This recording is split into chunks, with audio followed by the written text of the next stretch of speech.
Hey, 6th grade. As you've already learned in our last video, an algebraic expression contains at least one variable and sometimes numbers and operations. A term of an algebraic expression is a number, variable, or product of numbers and variables. So let's take a look at this expression and write it in your notes. Here we go. It is 3x plus 4y minus 7. All right, so when we take a look at this expression, you can see that it has three terms: 3x, 4y, and minus 7. All right, we can also tell that we have two operations. We have addition, we have subtraction. So let's label these things here. This first one here, first term, let's make that look like an F. Term is 3 multiplied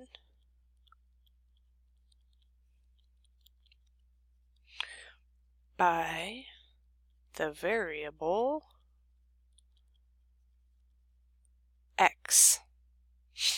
All right, and you're going to need to get all of this in your notes. The second term is multiplied by the variable y. Over here, the 7, or the third term, is a constant term of 7. And then we label the operations. The first operation in this expression is addition. The second operation is subtraction. Make sure you label all of that in your notes.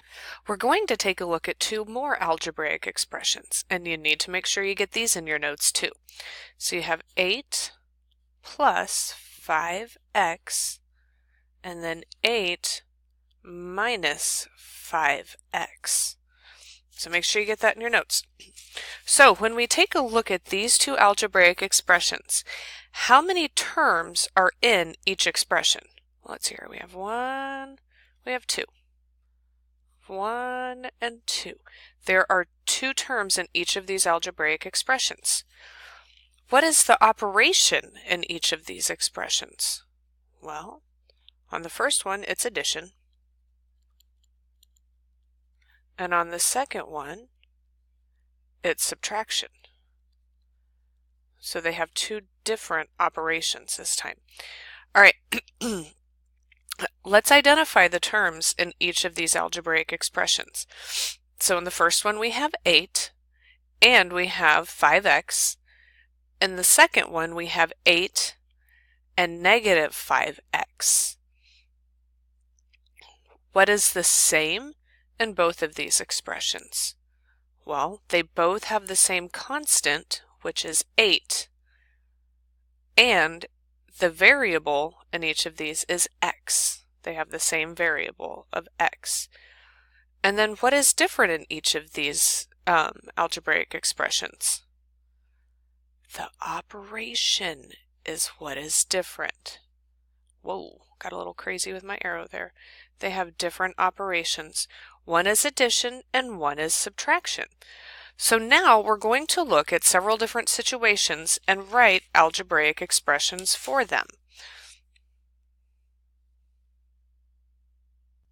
Okay, let's take a look at some of these situations, and we will write our own algebraic expressions for each one. And don't worry, they're nothing tricky, I promise. So, Diego drove at a constant rate of 60 miles per hour. How many miles did he drive in t hours? Well, we'd have to multiply the 60 miles per hour by t, so they go right next to each other, 60 times t, to figure out how many miles he would drive in an unknown quantity of hours. Number 2, the cost of a school lunch is $1.60.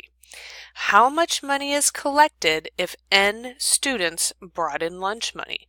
So once again, we don't know how many kiddos are bringing in money. But what we do know is that each lunch costs $1.60, and if we multiply it by n, this unknown number of students, we would be able to figure out how much lunch money is brought in. We can just substitute numbers for that. Let's see. Number 3. Jackie has 12 cookies. She wants to share them equally among friends because she's crazy. I would eat all 12. How many cookies will each friend get if she shares them among F friends? You could write this 2 different ways. 12 divided by F, because you've got the total number of cookies divided by however many those friends are. Or you could write it like a fraction, 12 divided by F. Either one of those would totally work. And the last one, Donald has $145 in his savings account. If he withdraws D dollars, how much money is left in his savings account? Well, this time we're subtracting, so we'd have $145 minus D, whatever that unknown quantity might be. Okay, now in your notes, I'm going to give you several algebraic expressions. I think I have 4 of them here. I'm going to give you 4 algebraic expressions, and I'm giving you word expressions, and you need to write the algebraic expression for each one. And make sure you get this in your notes. So the first one is a quotient of a number, which is n, divided by 7. The next one that I want to have a little bit of space in between them, the word expression is 14 less than 3 times a number, which you'll call n. Again, number 3. 6 times a number, n, subtracted from 21. And the last one is 1/4 of a number, good old n, minus 6. So make sure you get your answers, your algebraic expressions for each one of these written in your notes, and I'll take a look at them when we are back at school. All right, I'll see y'all in class.